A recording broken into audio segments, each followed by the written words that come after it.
বলিউডের অভিনেত্রী নোরা ফাতেহিকে সিনেমায় অভিনয়ের চেয়ে আইটেম গানে অংশ নিতেই বেশি দেখা যায়। যদিও অসাধারণ নাচের মুদ্রায় দর্শকদের সবসময় মুগ্ধ করেন নোরা, তার নাচের পারফর্ম করতেই বেশি ভালো লাগে এমনটি অনেক আগেই বলেছেন নোরা।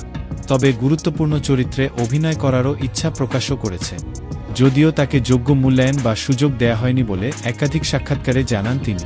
এর মধ্যে নতুন গুঞ্জন উঠেছে, বলিউড পেরিয়ে হলিউডে যাচ্ছেন অভিনেত্রী। বলিউডের পাশাপাশি হলিউডেও কাজ শুরু করলেন নোরা ফাতেহি।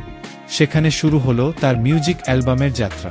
তবে চিরতরে বলিউডে অভিনয় ছাড়তে চলেছেন কিনা সে বিষয়ে চলছে জল্পনা। সম্প্রতি বিষয়টি নিয়ে মুখ খুললেন অভিনেত্রী। এক সাক্ষাৎকারে নোরা বলেন, আমার ব্যক্তিগত কোনো জীবন নেই।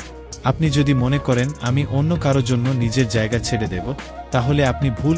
এটা ভাবা হাস্যকর। আমি এখানেও থাকব, ওখানেও থাকব, সর্বত্র থাকব। আমি এমন সিনেমায় অভিনয় করেছি, ঠিক তেমনি সঙ্গীত জগতেও কাজ করব। তিনি আরও বলেন, আমার মোট 3টি জগৎ রয়েছে। আমি যেহেতু কানাডায় জন্ম নিয়েছি, তাই সেটি আমার প্রথম জগৎ। মরক্কোয়ে আমি বহুদিন ছিলাম, তাই সেখানে আমার অস্তিত্ব লুকিয়ে রয়েছে। সবশেষে ভারত এমন একটি দেশ যেখানে আমি আমার পরিচয় গঠন করতে পেরেছি, তাই এই দেশের সঙ্গেও আমার ভালোবাসা অপরিসীম। আমেরিকান গায়ক জেসন ডেরুলোর সঙ্গে স্নেক নামের একটি মিউজিক অ্যালবামে অভিনয় করেছেন নোরা ফাতেহি। ডেরুলোর সঙ্গে কাজ করার অভিজ্ঞতা সম্পর্কে তিনি বলেন, আমি প্রথম ভীষণ লজ্জা পেতাম। আমি নিজেই প্রথমে গানটি রেকর্ড করেছিলাম। প্রথমে তার সঙ্গে কোনো সাক্ষাৎ হয়নি আমার, তবে যখন একসঙ্গে ভিডিওতে কাজ করেছি তখন অনেক গল্প হয়েছে।